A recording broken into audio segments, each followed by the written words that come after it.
Hello, friends, how are you all? I hope you're doing great and taking care of yourself. To continue our journey of Dockers for beginners, today we are going to talk about another important concept called as a Docker volume. What is this Docker volume and why we need this Docker volume and what are its benefits?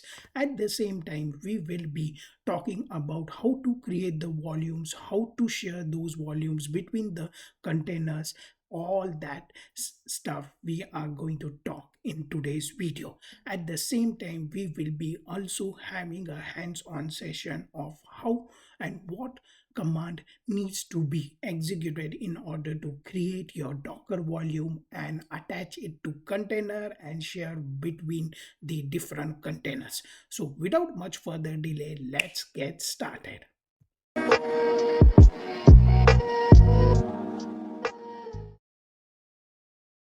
So friends, let's together learn what is Docker volume. If you can see on my screen, I have a Docker file as well as the CLI, which is the command line, right? There are two ways you can create the volume. One is through a Docker file where you specifically mention the volume word and the name of your volume.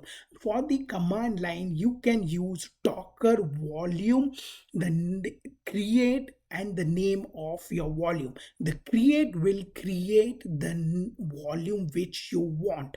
If you're using a Docker file, then you need to build an image and then run that using a container using docker run and the name of the image, the container, etc. In the following diagram, what I've done is I've created a volume which I will be showing you in the hands-on session, and that volume is shared between a Docker container 1 and a Docker container 2.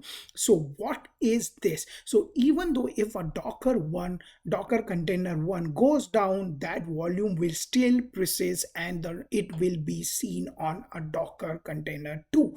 So if I write something in Docker container 1, the Docker container 2 will have that data. And the same happens in the reverse way. If I write something on a Docker 2, you will see that on a Docker container 1. So that's what is called as a persistence, the data consistency. The same thing happens when you write something in a folder which is created on your network drive or a file system which is mounted on a Linux server or a Unix server. If you write something, it will get written and it will be seen on the sharing Linux server or a Windows network drive shared across the different Windows system.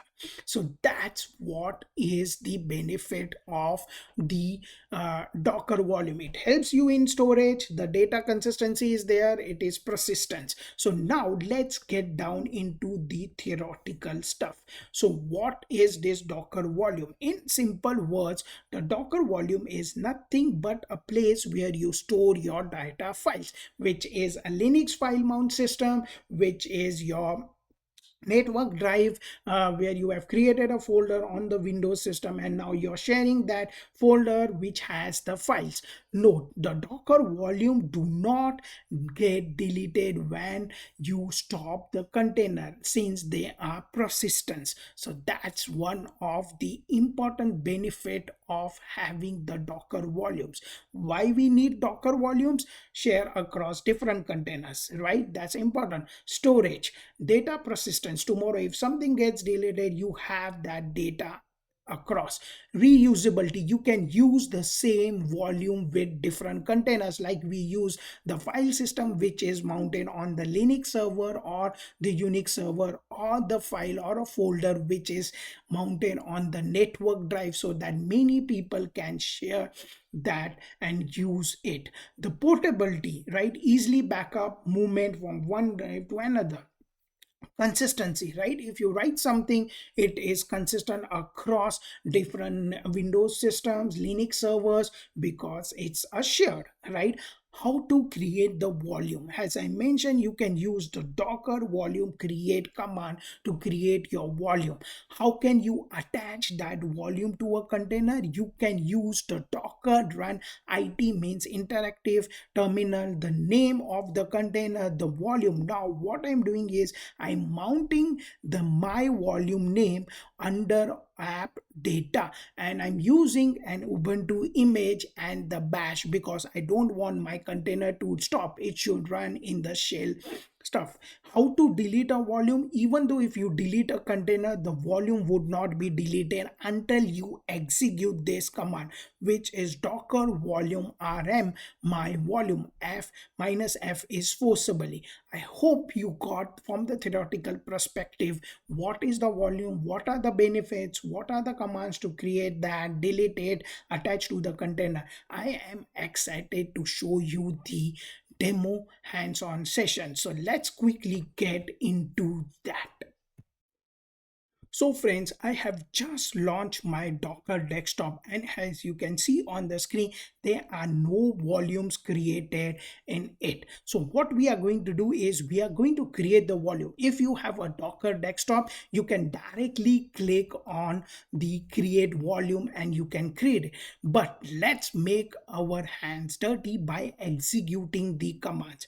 And for that, what I'm going to do, before even I start creating a volume, I want to list the volume which are on my local. So if I use docker volume ls, it says there is no volume on your local machine. So let's quickly create our first volume, which is docker volume, and the name the create command and the name of the volume, which is volume 1.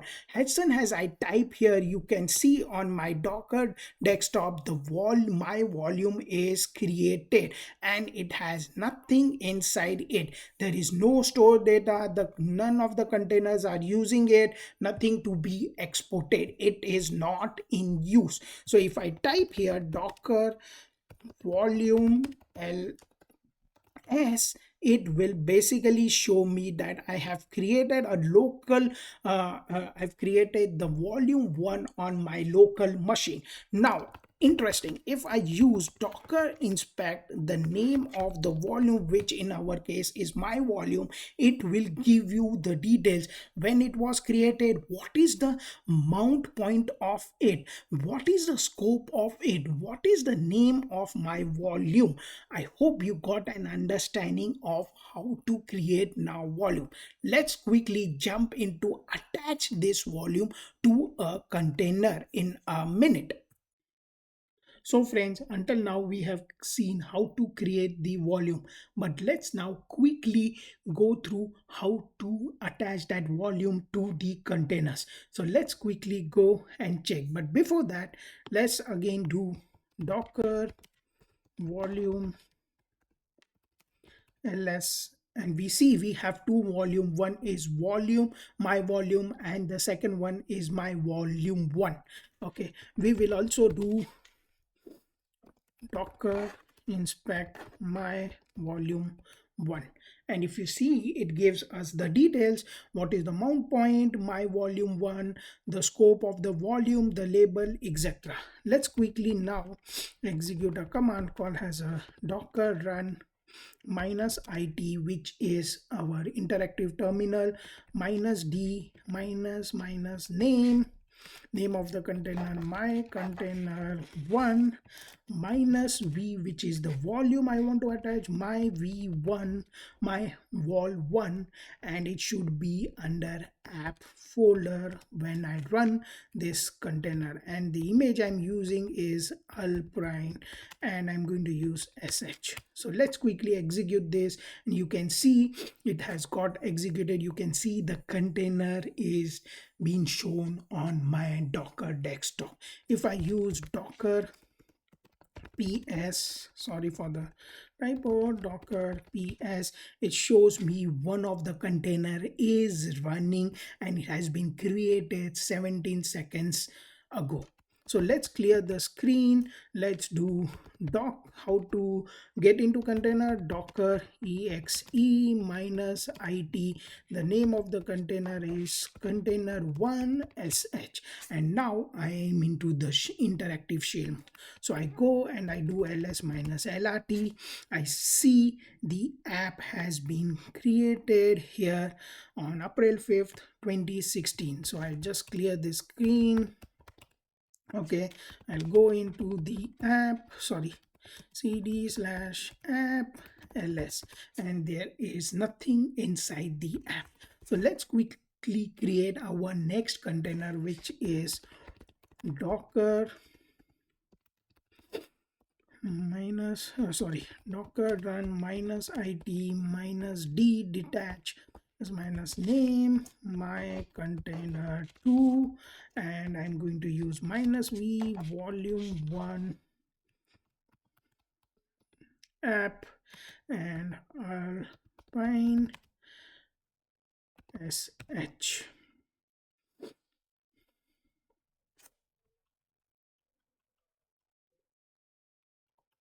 Okay, so we have seen the two containers getting created, and if I want to go docker exe minus it my container 2 sh, I am into the shell mode. I go and I do ls and I see the app is there. So I go into slash app, and now I'm going to create here touch my first file dot txt. Oh, sorry, the typo error. So I see, okay, and I see I have the file created. Let's quickly go to the container 1 and see if the file is existing or not, right?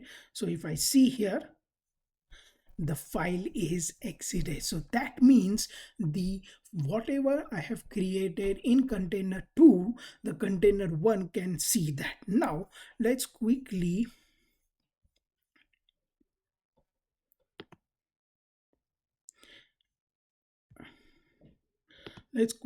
edit the file when I'm in the container 1, right? And I'm going to type here, this is my first volume demo. Okay, and I save it here. Okay, so I have modified the file, okay, when I'm on the container 1, and now here I am in container 2. Okay, so I'm going to do ls minus lrt, and if I do here cat, see, you can see whatever I have changed in container 1, the container 2 can see that. So that's how the volume help us to basically store the file as well as the data remains persistent among two. So now let's quickly bring down the container 1 and see whether the container 2 still has that file or not. So I'm going to stop this container here. Okay, so the container is completely stopped here. Now still if I go and see, the file still exists and it is under app. So if I do ls minus lrt, this still exists. So that's how you can basically use volume to store your data, to share your data between the different containers, as well as if you want to create as I mentioned, it can be reusable tomorrow. If I want to basically use the same volume across 10 different containers, I can use that. I hope you got an understanding of how to create the volume, what are the importance of it, how can you share the volume between different containers. If you find this video has really helpful to understand the concepts of Docker volume and how you can share the volume across different containers, do not forget to share with your friends, colleagues, and the people who are preparing or getting a or upskilling themselves to learn the Docker, please do share with them, and do not forget to hit the like button and the bell icon to get notified whenever I upload such videos. Until then, take care. Bye bye.